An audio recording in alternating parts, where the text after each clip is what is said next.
Halo teman-teman semua, perkenalkan nama saya Ajeng Dewi Anggraini, mahasiswa Pendidikan Sosiologi Antropologi Angkatan 2018 Universitas 11 Maret Surakarta.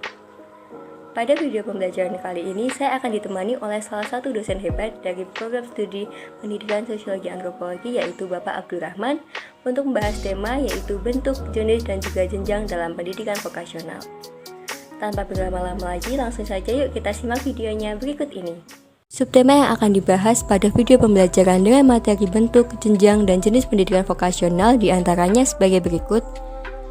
Yang pertama, konsep pendidikan vokasional. Kedua, jenis pendidikan secara umum. Yang ketiga, jenis pendidikan vokasional. Yang keempat, bentuk pendidikan vokasional. Dan yang terakhir, jenjang dalam pendidikan vokasional.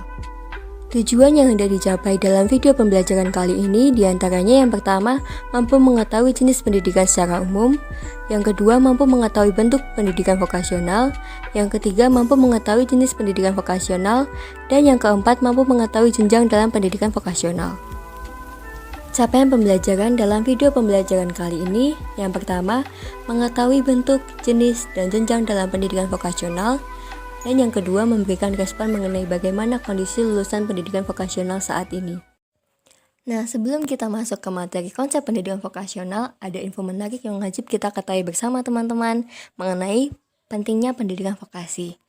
Pendidikan vokasi mengutamakan keterampilan dan juga keahlian khusus, serta mahasiswa lulusan vokasi juga dibekali oleh keterampilan yang dibutuhkan oleh dunia kerja loh teman-teman.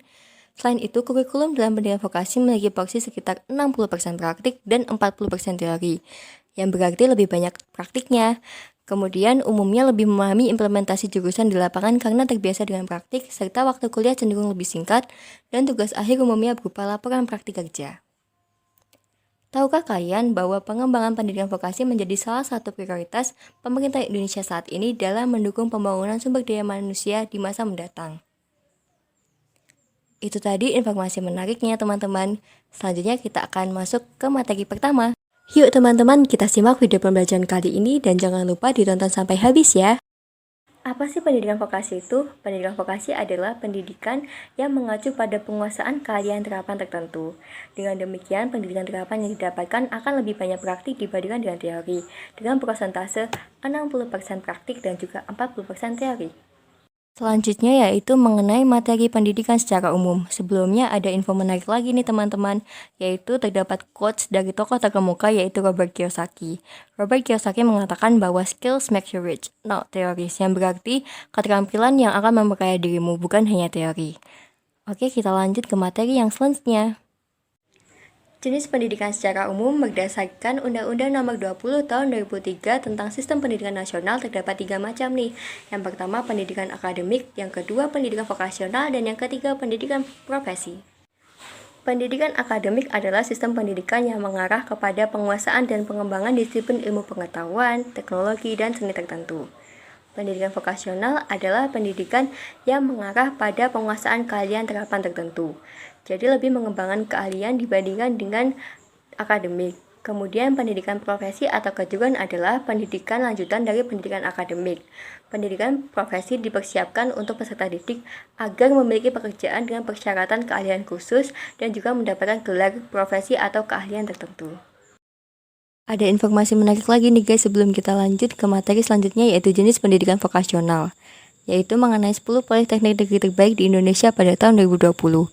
Yang pertama ada Politeknik Elektronika Negeri Surabaya, yang kedua ada Politeknik Negeri Bandung, ketiga ada Politeknik Negeri Malang, keempat ada Politeknik Negeri Semarang, kelima ada Politeknik Pertanian Negeri Payakumbuh, keenam ada Politeknik Negeri Ujung Pandang, ketujuh ada Politeknik Negeri Jakarta, kedelapan ada Politeknik Negeri Padang, kesembilan ada Politeknik Pertanian Negeri Pangkajene Kepulauan, dan yang terakhir ada Politeknik Negeri Bali.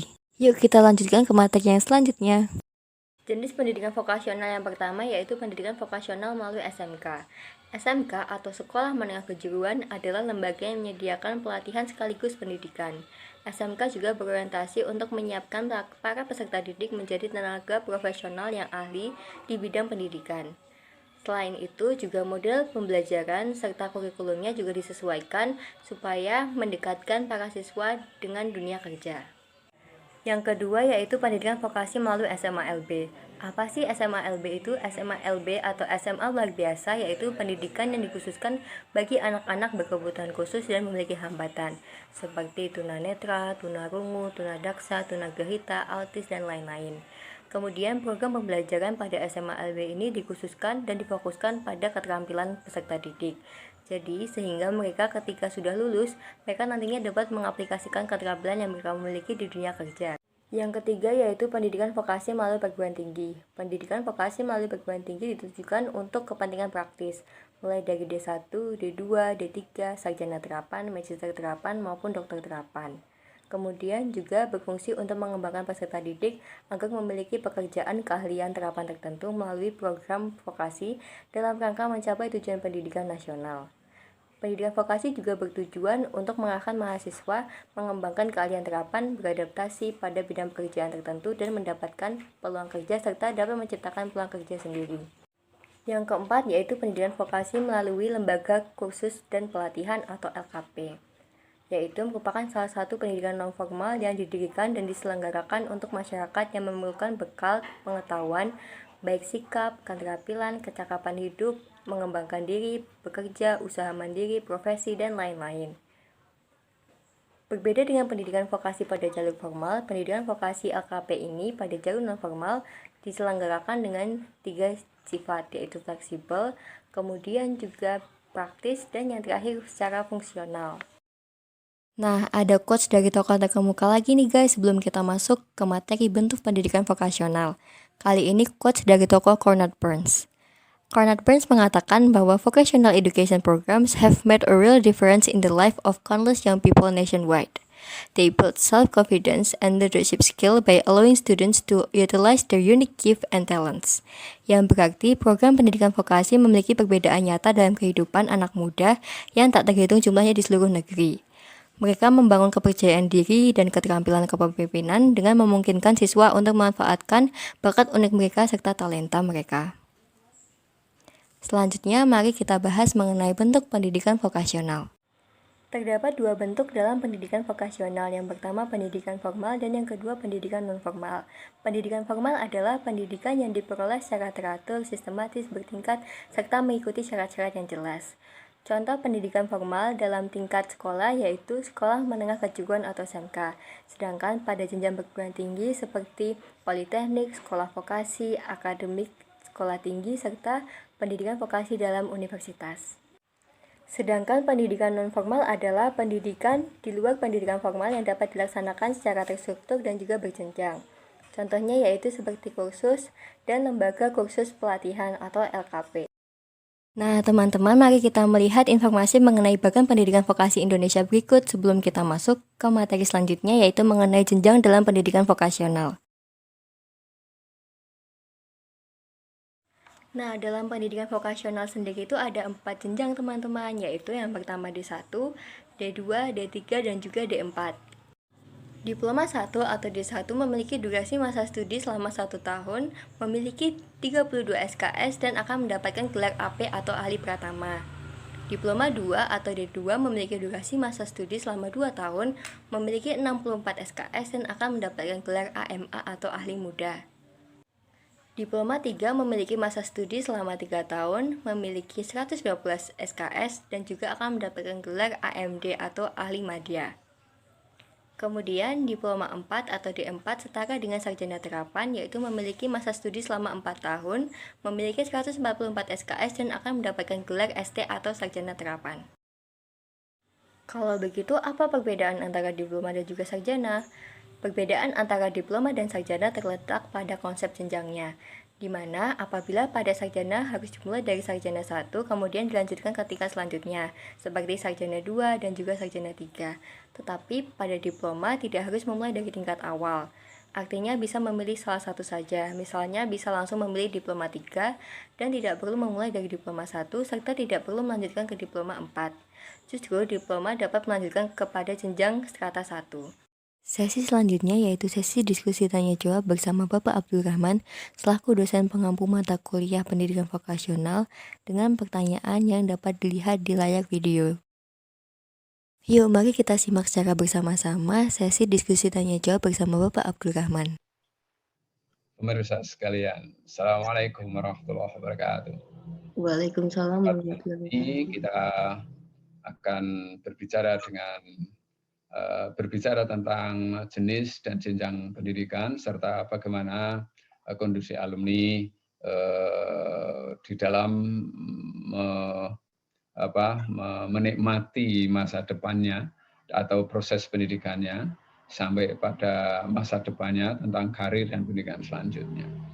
Saya didampingi Mbak Ajeng Dewi dari program studi sosiologi berdiskusi dan mencoba mengkaji tentang jenis jenjang pendidikan vokasi. Pendidikan vokasi itu ada 2 level. Di SLTA itu ada namanya yaitu SMK. Ya, di perguruan tinggi ada sekolah vokasi atau jenis yang lain. Mari kita bedah yang perguruan tinggi dulu. Perguruan tinggi itu selain sekolah vokasi itu berada di bawah perguruan tinggi. Selain sekolah vokasi yang berada atau menjadi satu perguruan tinggi, ada yang namanya politeknik. Jumlahnya hampir ratusan dari Sabang sampai Merauke. Dan itu sudah bangsa Indonesia rintis sejak tahun 80-an. Ya. Kemudian ada sekolah vokasi, ada politeknik, ada dalam bentuk sekolah tinggi, ada dalam bentuk akademi, ada dalam bentuk satu lagi adalah institut. Jadi ada 5 atau 6, yang lainnya masih ada lagi. Yang lainnya adalah sebenarnya LSM, Lembaga Swadaya Masyarakat, yang mereka juga menawarkan program-program pendidikan vokasi melengkapi dari apa yang sudah dikelola secara baku lembaganya, kurikulumnya, kualifikasi guru atau dosennya, juga laboratoriumnya, serta harapannya adalah kemitraan dengan beberapa dunia industri, sehingga alumninya benar-benar utuh di dalam menjalani, membangun sebuah konstruksi kemampuan dan kualifikasi sebelum bekerja. Untuk di tingkat SLTA itu kita mengenal SMK. Ini adalah nama yang sangat cantik sekali, Sekolah Menengah Kejuruan. Di Sekolah Menengah Kejuruan itu termasuk di dalamnya adalah yang nama-lamanya STM, Sekolah Teknik Menengah. Ada Sekolah Menengah Keterampilan dan Keputrian, SMKK, tingkat SLTA. Ada lagi SMTP, Sekolah Menengah Pertanian, Sekolah Menengah Perikanan, Sekolah Menengah yang lainnya, yang itu di samping di bawah pendidikan Dinas Pendidikan atau Kementerian Pendidikan, dulu juga itu berada di bawah Departemen Teknis yang lain. Misalnya Sekolah Menengah Kantor Kementerian Pertanian itu mengelola jenis pendidikan yang terkait dengan sektor unggulannya di dalam kementerian itu, gitu. Jadi itu yang tentang jenis jenjang. Nah, kalau jenjangnya itu lihat saja KKNI. Kalau dulu masih dianggap sekolah menengah kejuruan itu sekolah wong Arab nyambut gawe. Tetapi kalau sekolah umum itu adalah sekolah orang-orang yang akan menjadi manajer, gitu. Nah, jadi manajer dan pekerja itu 2 hal yang berbeda, gitu. Tapi sebenarnya ya di tingkat SLTA atau sarjana itu sekarang juga sama saja sebagai pekerja. Oke, yang kedua jangan dilupakan bahwa alumni sekolah menengah kejuruan ini, mereka juga sejak awal memilih itu dengan berbagai alasan. Salah satu alasan adalah pilih sekolah yang langsung bisa bekerja. Kalau tidak ada yang menerima pekerjaan, dia bisa berwirausaha. Bisa bangun bengkel, kalau sekolah bengkel bisa bengkel mobil, bengkel sepeda motor, bengkel sepeda kecil, kalau itu yang mengambil mesin. Kalau yang dia mengambil dari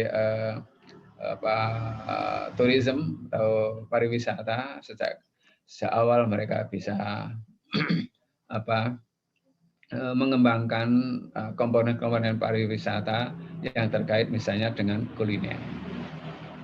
Jangan dikira loh ya, sekolah vokasi misalnya kuliner ya, itu lebih mahal daripada sekolah vokasi di tempat lain. Karena apa?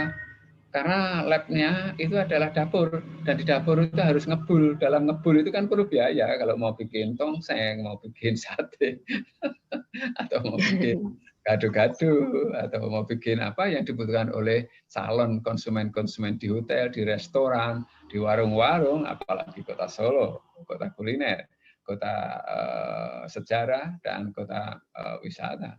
Nah, ini sekolah vokasi tidak harus nunggu perusahaan industri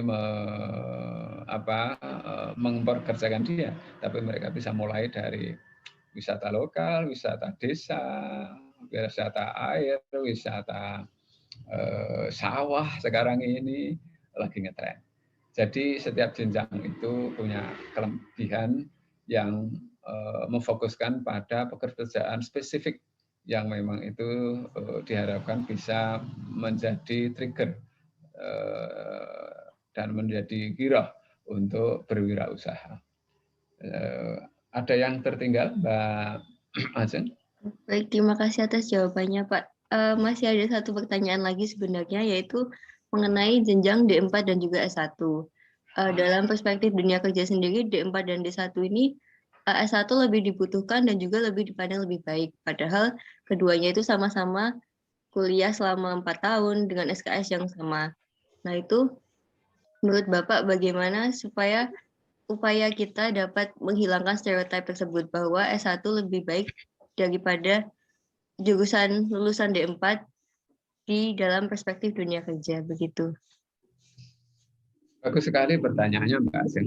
Ini tantangan kita untuk semua, gitu ya. Mungkin juga karena membaca statistik, tapi statistik itu kan selangnya bisa 2-3 tahun. Statistik tahun 2001 mungkin akan berbeda cerita itu. Ya, kalau mungkin kontribusi pengangguran sekarang adalah karena vokasi di diploma dan SLTA. Ya karena industrinya sudah pada bangkrut semua, terus mereka harus bekerja di rumah. Sekarang UMKM juga harus bekerja di rumah, nggak boleh keliling. Saya kira persepsi seperti ini akan berubah. Oke. Yang udah perkembangan teknologi sekarang ada unicorn, pabrik-pabrik atau perusahaan-perusahaan yang besar yang akan datang terjadi itu adalah berdasarkan digital. Semua UMKM kalau dengan sentuhan teknologi itu memiliki kecepatan informasi, keluasan akses, kemudahan transportasi, dan menghemat bagi para konsumen. Ini sebenarnya terbuka untuk siapa saja, tapi yang lebih siap saya yakin adik-adik kita alumni dari vokasi, apakah SMK atau dari program diploma. Oke. Jadi persepsi bahwa S1 sama lebih tinggi dari kualitasnya dari sekolah vokasi itu persepsi lama, ya, persepsi lama. Bisa saja benar dalam hal tertentu teori. Ya S1 lebih lengkap kan, 70% teori, 30% praktek. Nah, sekarang kalau vokasi punya 70% praktek, 30% teori. Jadi itu problem solving, soft skill-nya saya yakin akan lebih siap dari lembaga pendidikan vokasi. Karena memang apa yang dilakukan, jam kerja, cara bekerja, mentoring, pengawasan, itu intensif pada bidang-bidang tertentu di pendidikan vokasi. Jadi ya diterima aja sekarang. Terus apa yang harus dilakukan? Alah, nanti gampang, leaflet yang banyak, sharekan itu di setiap pojok jalan, ada SMK ini, bisa ini, sukses seperti ini. Kalau dengan promosi best practice seperti itu, semakin banyak, semakin massal, akan bagus. Atau setiap sekarang ada semacam YouTube testimonial alumni misalnya. Alumni tourism, dulu SMK-nya di mana, keperlutelannya, kemudian merintis bisnis apa, kemudian setelah menjadi besar, sekarang punya berapa cabang tengkleng, punya berapa cabang tentang seblak bloom, atau berapa counter atau berapa cabang memiliki ayam goreng penyetan banjir dan sebagainya. Nah ini saya yakin terbuka untuk siapa saja lah. Tetapi kalau andai kata secara jujur mungkin yang kalau diadu itu ya antara yang sekolah umum dengan yang memang D1, D2-nya dari jurusan culinary bisnis, saya kira perlu ada kompetisi itu Mbak ya, Mbak Ajeng. Karena ya nanti lihat ya mana yang lebih berkembang. Tapi kuncinya adalah hakikat pendidikan itu pendewasaan berpikir. Pikiran itu adalah the core of business, the core of life, the core of job. Okay? Jadi pekerja-pekerjaan apapun, mau wira swasta atau pekerja di tempat industri itu, setiap orang harus bekerja dengan menggunakan ide, kreativitas, inisiatif, dan inovasi. Itu saya kira demikian Mbak jawaban saya, dan kami ucapkan selamat untuk melanjutkan bagaimana mengembangkan jenis jenjang pendidikan itu dengan mengharap kepada Pak Gubernur, kepada Pak Bupati, Pak Wali Kota agar kalau mengembangkan SMK itu yang diikuti dengan industri sesuai dengan yang dikembangkan di kota itu, sehingga pemerintah daerah juga untung. SDM sudah di-training ya diterima di situ, dipekerjakan di situ. Ya, jadi kemitraan ini akan menjadi sangat penting. Yang kedua, semua pengelola sekolah vokasi ya, juga yang namanya institut, sekolah tinggi, akademi atau sekolah vokasi perguruan tinggi itu ya perlu sering-sering silaturahim dengan dunia industri gitu. Ya, itu penting yang di kota sekitar, di provinsi, di nasional, di ASEAN ini harus dikaji. Dan terakhir, sekolah vokasi sekarang sudah menggunakan sistem blok. Pelajaran untuk bagaimana menjadi menarik dan itu praktis ditawarkan oleh sebuah LSM yang namanya Generation Girl. Semuanya sarjana, banyak yang masih muda, putri-putri semua. Mereka adalah sarjana yang dari Science, Technology, Engineering, dan Mathematics. Mereka mengelola bisnis, mengelola sebuah kelompok yang tahun 2018 hanya 500 orang. Pesertanya sekarang sudah menjadi 25.000. Karena apa? Bantuan teknologi. It's a magic. Jadi tidak usah pesimis. Pasca pandemik kita akan bangkit dengan teknologi, dengan semangat wirausaha, dan seluruh UMKM ini perlu dilirik oleh pemerintah. Jadi yang diperlukan adalah oleh pemerintah itu sediakan, kembangkan smart city. Setiap orang bisa memanfaatkan teknologi dengan gratis agar pedagang kaki lima, usaha-usaha kecil mikro itu bisa tumbuh berkembang kembali. Insya Allah itu menjadi ibadah yang baik dari para pejabat dan pemerintah, dan itulah tugas para dosen untuk membukakan wawasan ini serta merubah mindset bahwa sekolah vokasi atau akademisi itu hakikatnya bukan hanya mencetak robot, tetapi mendewasakan berpikir, dan berpikir itu sumber kreativitas itu didampingi secara terus-menerus menjadi bisa bekerja, bisa menjadi usahawan yang sangat handal di masa depan untuk generasi milenial. Itu harapan kami.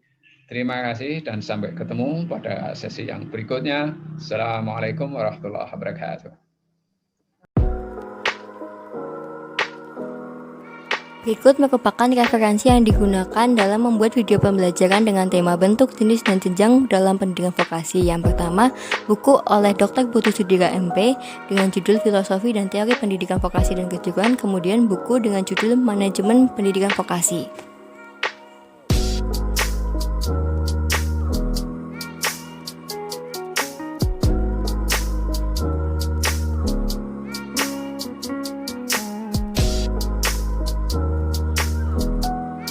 Video pembelajaran ini dibuat untuk memenuhi tugas ujian tengah semester mata kuliah pendidikan vokasional program studi pendidikan sosiologi dan antropologi dengan dosen pengampu Bapak Abdul Rahman. Head in the clouds, and I'm not coming down.